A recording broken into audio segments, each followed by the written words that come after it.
So I understand Dan showed you his little toy truck. Well, let me show you an actual work truck. One, I have dual rear wheels. I can spread out the weight of my load. I get longer life out of my tires. I think I get better traction out of my tires. And then also with that, I get a bigger flatbed. Bigger flatbed, more storage, more tools.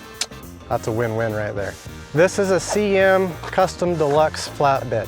It's a low profile service body bed, so it comes with all these fancy doors and whistles and stuff. In this front bin is my tool chest. I've got storage up top here. I've got fish tapes, 1/2-inch impact sockets, 200-foot tape measure, hole saw kit. And then in my top drawer, I've got all my loose sockets, impact bits for my 1/4-inch impact, grinding wheel disc, flapper wheels, cutoff wheels, saw blades for skill saw, sawzall, blades and bits, top drawer. Next drawer down is all my pliers. Tin snips, side cutters, gotta have your lineman 9s. And of course, the old school fence pliers, Nip-X side cutters. These things are awesome. Hog ring pliers, also all my drill bits for my hammer drill. Wire strippers. Next drawer is more of my gate operator drawer. It's got all my fancy Klein screwdrivers, multimeter, all my wiring, some connectors, coax, fancy little number wheel. With this, you can number your wires so you remember what's what when you come back to connect it all. We can cut, splice, put the ends on coax. Moving on down the drawers. See how fancy those are? Does Dan's truck have that? Does Dan's truck have that? I don't think it does. Wrenches. We got metric, we got standard, all the way up to 1 inch in this drawer. Also, good set of Allen wrenches in there. This bottom big drawer, all the bigger wrenches. We got OK hammer, and then we've got you didn't listen to me hammer, pipe wrenches, adjustable wrenches, T-square, PVC pipe cutters, chalk line, marking out your loops, cutting pavement. Oh, I even have a hatchet. I don't think this has come in handy yet, but it will eventually. Down below, I've got a tool belt, a string line.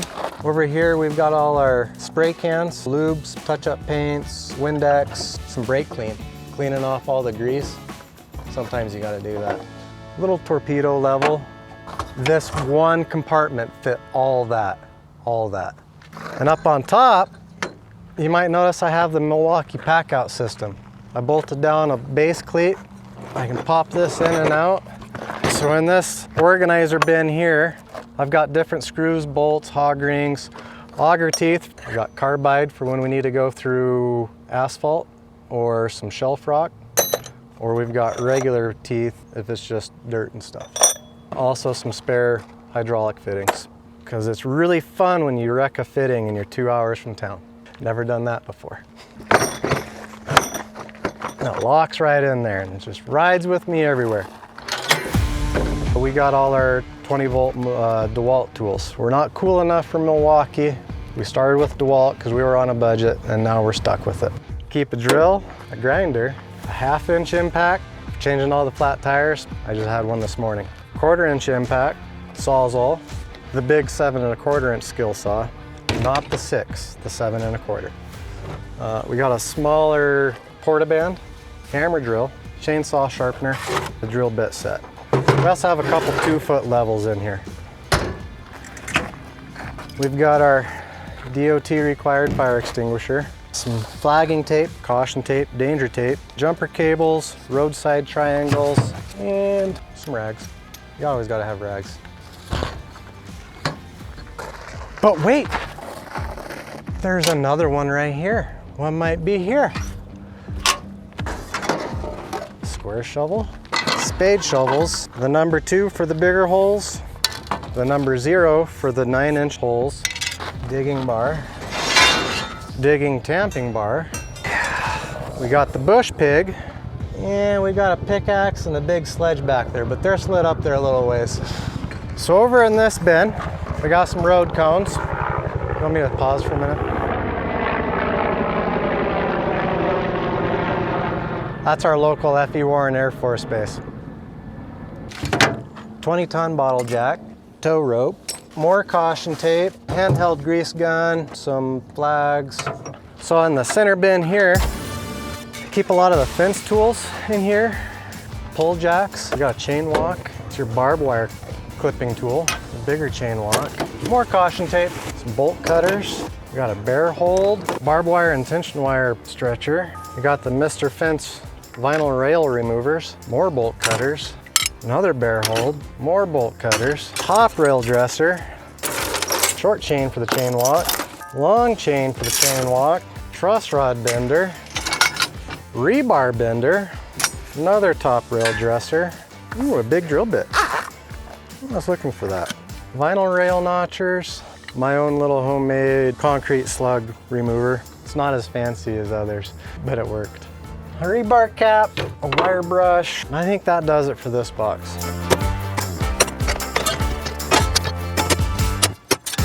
Whew, that was a lot. I'm a little winded now. So next we come to the other front bin. We don't have the pull-out drawers on this one. We just have adjustable shelves here for some of my bigger, bulkier things. I keep some extra concrete anchors in here, a socket set for when you're trying to find that one little size you can't find. 50 feet of extension cord, a hole saw extension, 20-volt grease gun with an extra tube of grease. I think this is a 30-ounce caulk gun. Using this to put BD loop goop down in the saw cuts for the vehicle detection loops. The hand pump gets a little tiring after the 6th tube of sealant. Deep cut portaband, 4-bay quick battery charger, more bolts, nuts, drywall anchors, screws, wire nuts, Wago connectors, drain reliefs, all my little miscellaneous. And of course, more rags. Can never have too many rags. And then on top of here, just a milk crate.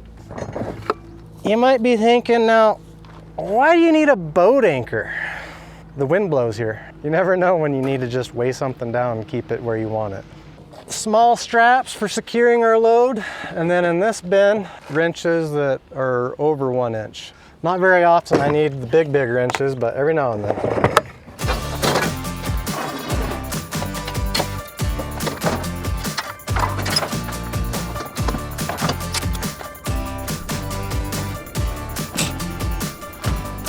So then up here on the back of the truck, I've got a diesel transfer tank, holds 70 some gallons in there. Helps me get those extra miles in. I keep a 4-foot step ladder, and then I keep a 5-gallon jug of gas. Our marking paint wand, some form stakes, and just some random stuff that I keep around just in case I need. Anybody else do that? Another reason why I like this bed is it's actually a 9-foot bed on the dually. You get an extra foot off the back right here. So I've still got room. I can fit full pallets back here. I can also stack up on the side, right over the top, with bundles that are as long as 8 feet and don't overhang.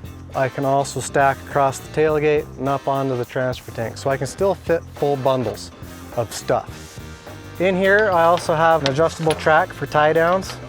I can pop these tie downs up and I can adjust this up. So I've got a track here, a track there, and I've also got a track on the front driver's side and front passenger side. They're just covered up with stuff right now. It's a pretty awesome flatbed. Did you see the bumper? It's just the same bumper as Dan's. No, Dan's got that little girly bumper, I forgot.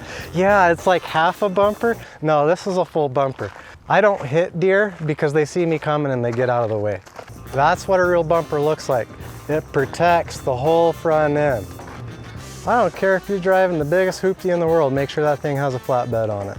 Flatbeds are time savers. Time savers, they keep you organized, you find your tools, you get your job done, and generally flatbeds are pretty indestructible. So that is my truck. It's a pretty awesome truck. Now I'm sure you're wondering, well, I didn't see Dan's toy truck. Well, here's your chance to go see Dan's toy truck. Wah, wah. I'm Alan with SWI, and you have a good dang day. Remember, we are Wyoming's Fence Company.